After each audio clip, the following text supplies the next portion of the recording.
so. So we will move past public comment, but certainly entertain the opportunity to reopen public comment should anyone join. The next item on the list is approval of minutes. So we have minutes from the July 21st, 2026 meeting of the ESBC. Are there any questions or comments regarding those minutes?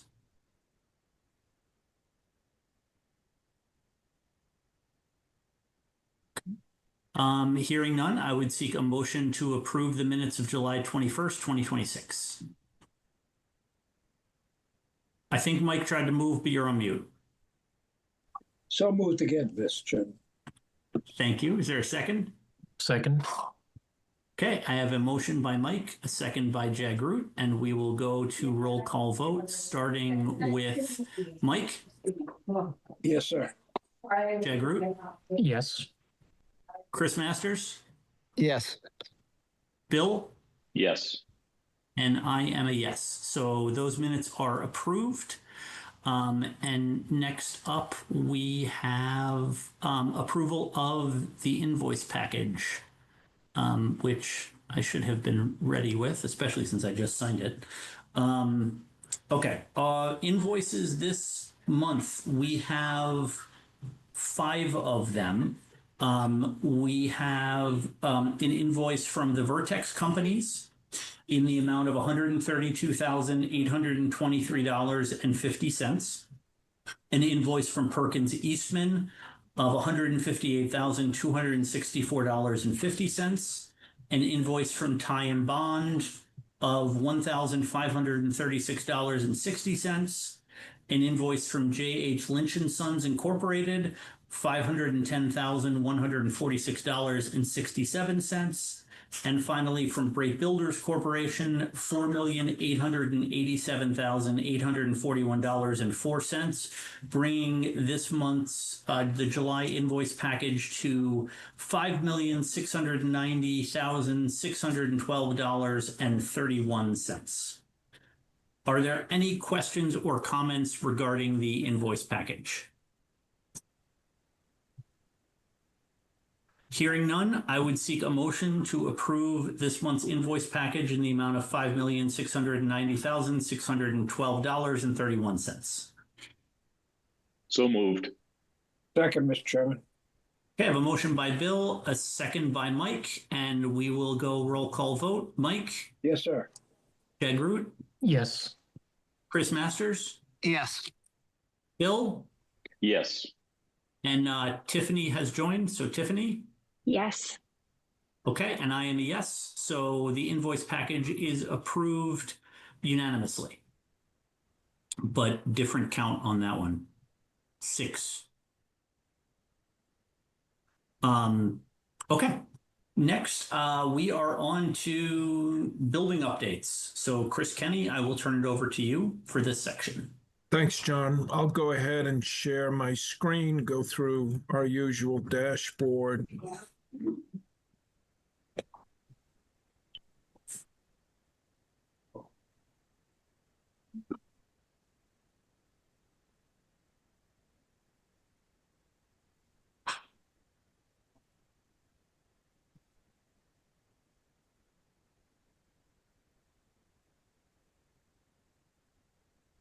Whoops. Oh, we had it and then went away. Good. I can repeat it. Yeah. Bear with me. How's that? Don't have anything. Not yet?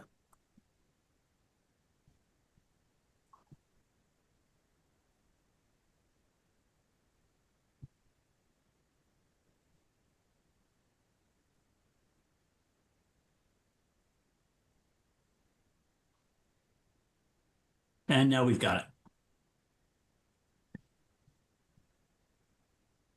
Great. You should. Oh, but you're in presenter mode. Okay. Let me stop. Share.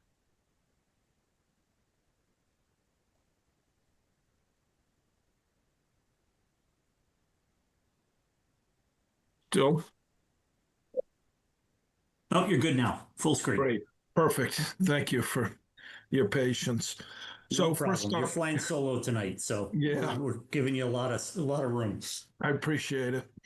First up is, first slide is just a project dashboard we share monthly, kind of a one-page kind of snapshot of where things are in terms of safety schedule, budget, quality, and any issues. So going through from a safety standpoint, everything remains green, no issues.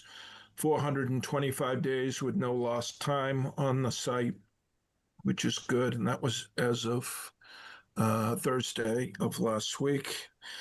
In terms of the schedule, we remain on the contract schedule and ahead, still looking for a July completion. So nothing has changed that in the last month from a Hey, Chris. budget. Yep.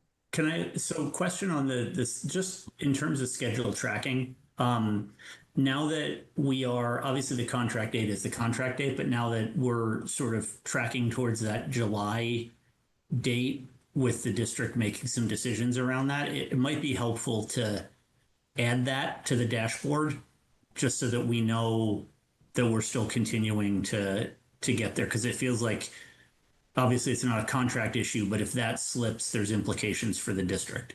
Right. And we were still targeting this fall for, the go, no go on that to make sure that once we're pulled the trigger, we're going to be able to deliver as promised early. I think it might just be helpful from a status update for the committee. I agree. Okay, thanks. Budget standpoint, we remain on budget. Commitments from the vendor invoice package indicates a total $122,382,545, or about 77% of the total project budget has been committed. And of that commitment, the expenditures also from the VIP are $67,269,441, or 55% of the commitments have been spent. From a quality standpoint, there are no major issues. We continue to identify non-conformance items that come up in the design team and consultant field observation reports that we track weekly with the contractor and get those items addressed. Nothing in here of note, and just a process to continue. It's kind of a revolving punch list, if you will, getting started early on that. The two items in yellow really aren't, we're just, to make this group aware of them. We continue to, with the project team, resolve them, but wanted to make sure that this group was aware. The first one had to do with some security procurement, where a subcontractor came back and was proposing additional costs based on vendor increases, but we've been reviewing this and we'll be rejecting it as a non-owner cost item due to the fact that at the bid time, they put a price out for this base contract work. So nothing changed with it. And we just wanted to make sure, in case things do develop, that this group was aware. And then the second issue noted here is just a heads up where the contractor is proceeding with installing finishes. There are parts of the building that are still open, not the area that this is going in. So we were concerned and are monitoring closely the environmental conditions for finished materials that are being brought on site. again, nothing here. The contractor suggested that there is some exposure around maintaining the climate control, but the specifications are clear on it, and we've been reminding them weekly of those requirements. Any questions on the dashboard, the project health snapshot? If not, we'll get into the more interesting. Chris, I just, on those two yellow items, I mean, this is obviously the last project we did for Marathon was construction manager at risk. This is general contractor. So these kinds of things are a bit more typical to see in a general contractor project, correct, in terms of the change orders and the sort of negotiation that revolves around them. That is correct. General contractors would tend to pass things through that we then have to deal with as a team rather than a construction manager that would be more deliberate in their pushback on their subcontractors. Yeah, and for the committee's benefit, Vertex is really doing a great job of tracking these, maintaining them, keeping me up to speed on a regular basis so that we know when we need to bring them to the larger committee and really leading the negotiations on our behalf where necessary. So we continue to be in good hands with our project managers. Yeah. And just a reminder, we've been green for so long that, our color coding system is green, yellow, red. Red are when it has escalated to an actual issue that we do need owner input on. Beyond that, it's just information really to keep you up to date and aware that things are happening and are being dealt with.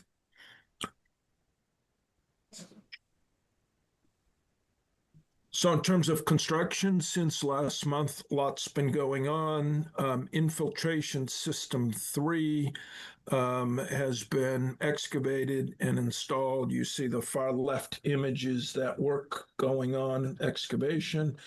The middle image is the base being prepared, and the right image is the start of the landscape finishes as one comes in off of Hayden Row Street, as well as off of the road to Marathon School. Sidewalks are going in, and we have later images showing the base prep for the landscaping that's going in. The contractor's intent is to finish these areas with landscaping this fall, and then finish the landscaping around the building next summer. So it's a way to get work done efficiently. On the interior of the building, the interior stairs continue to be installed. This is stair number 4, which is at the end of the C wing of the building. And then wallboard installation continues throughout the building in the classroom areas. In addition to the windows, the large areas where the curtain wall, that's this is looking between area A and area B back towards the entrance. There's a big open public stair that will be going in the space, but the framing for that glass is in place now. So, more progress on the envelope enclosure. Additionally, on the interior ceiling grid, this is the grid for all the ceiling tile, which is one of the finish items that's going in soon, is in place. This ceiling grid installation allows them now to put the casework, the manufactured casework, within the space. On the exterior, the enclosure, air and vapor barrier continues. This is on the west side, the entry side of the building. And then on the rear or back side, we see without the scaffolding, the masonry work. To the left of the image is area A, and to the right is area B. and these are the classroom wings. And then they've started on Area C.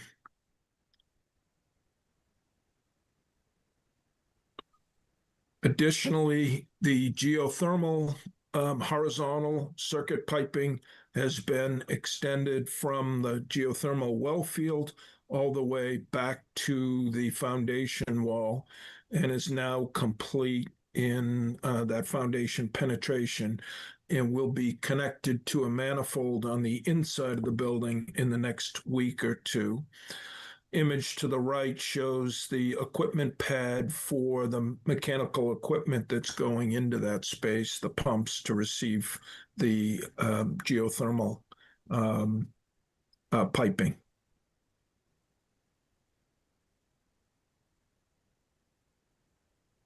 Continued roofing installation on the low roof areas. This is right at the entry coming in, the cafeteria in the background of this, so that roofing is going on to help seal the building from the elements, as well as the waterproofing on the masonry around the gymnasium that has been finished. So that's ongoing.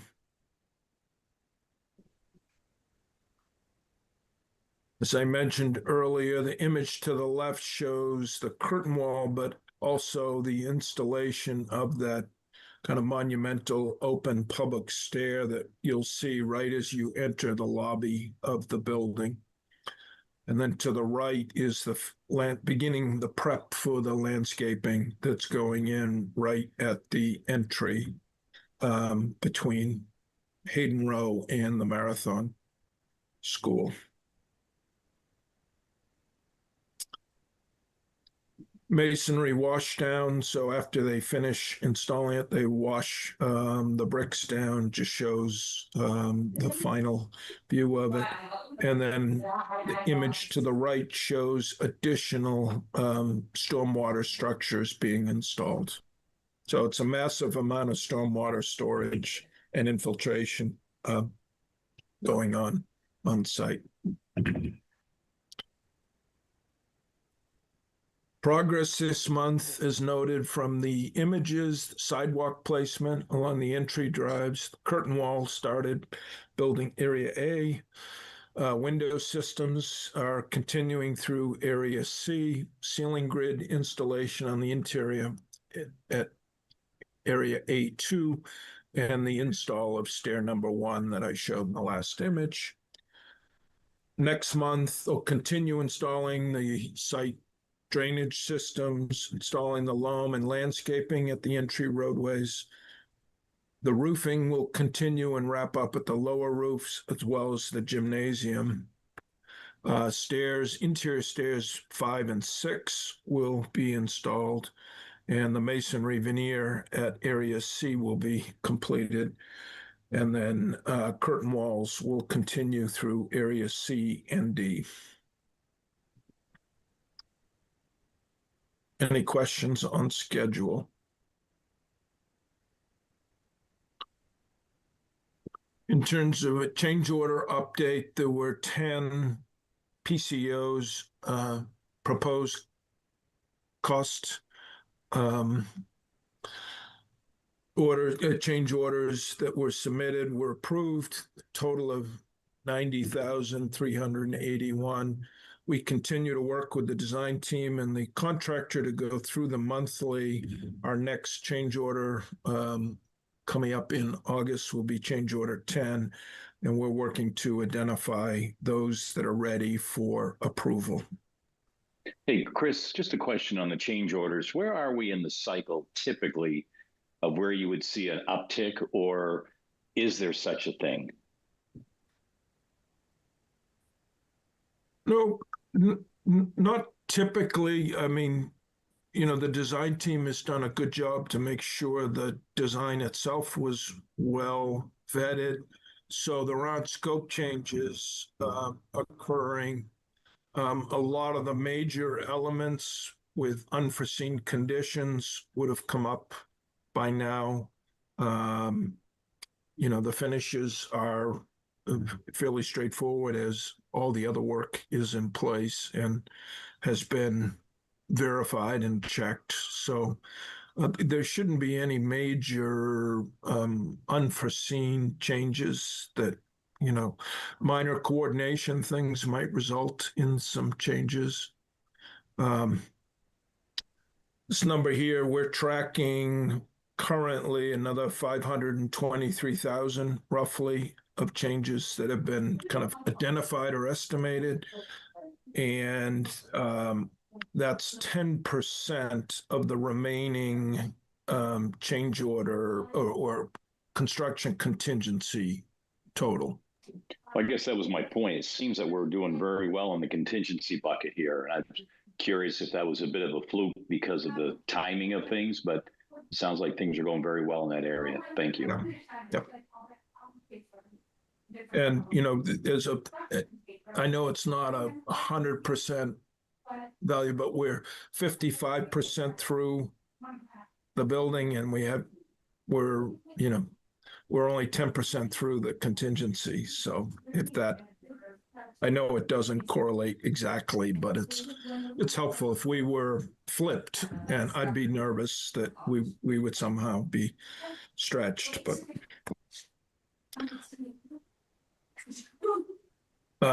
from a budget standpoint, the architect's contract value is $12,230,148, and that's through the 10 amendments that have been approved to date.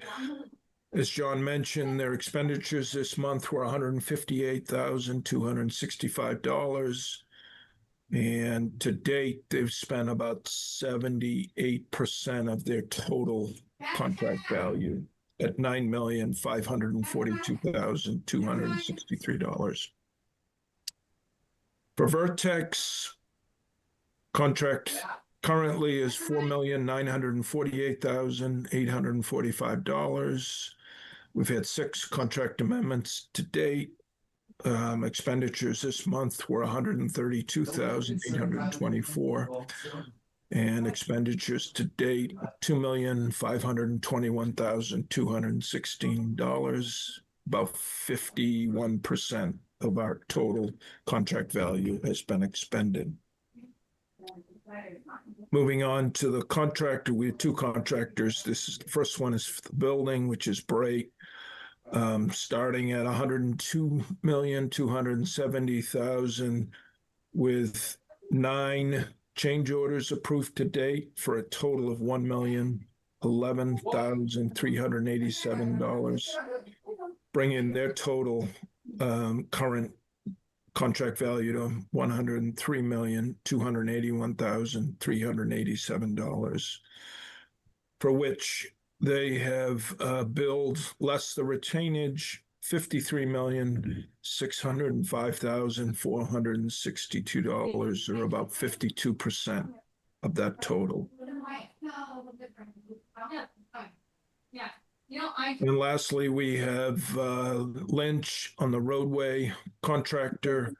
Their total contract value was $1,415,224. There have been 2 change orders to date for a total of $19,417, and that brings their total to $1,434,641, for which they've billed $767,076, or about 54% of their total. Much faster burn with them. Any questions on budget? Going through the Hayden Row street improvements now. So over the last month, they've done widening and grading and the installation of the binder paving, which is the sub base for the road work. So a lot of work occurred over the last month. Image second to the right is the traffic control box that was placed on the week of the 27th. In fact, the traffic control box is now in place, and the traffic control post and mast arm and lights are in place. And the wiring and controls for those are in the process of being installed. And the last image to the right here is the sidewalk work that has occurred. This was for the drain line connections that are needed, as well as the crosswalk work. So the curbing and sidewalks have been modified there. The concrete placement was scheduled for Thursday, but has been pushed off to Monday to get that work done before the start of school. One note for this group is, due to the utilities' delay in getting the utility lines relocated to the new poles, we have an issue where the poles will remain in the area of the new drive lanes. So a decision was made based on input from the engineers, the town, and the contractor to go ahead and pave the travel lanes so they're ready for the start of school and the winter, because it had been milled down. There are raised structures that would be an impediment to snow removal. So we could no longer wait for the utilities. We had to come up with a plan B. That's the plan B that gets us back to fully for the school year and the winter. There are potential added costs to this that will come back from the contractor for a second mobilization to repave a portion of the road work, which we would do next year after the poles are removed. So we'll keep you posted at our next meeting on what that might be. I'll stop sharing there. Any questions? I know it was quite a lot to go through, but I think we're moving forward. Things are progressing, and our focus over the last couple of weeks is really trying to be ready and out of the way for the start of school.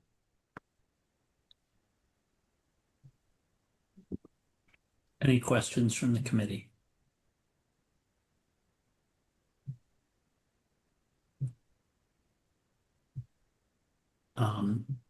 Okay, the only thing I would just say for purposes of the everyone who's watching as well, just a reminder that when Chris went through the piece about the pole relocation, the utility relocation is probably one of the parts of this process we unfortunately have no control over. We are at the mercy of the utility companies when they decide to schedule and move it. But Vertex and the contractors are constantly in contact with them, trying to accelerate that as much as possible.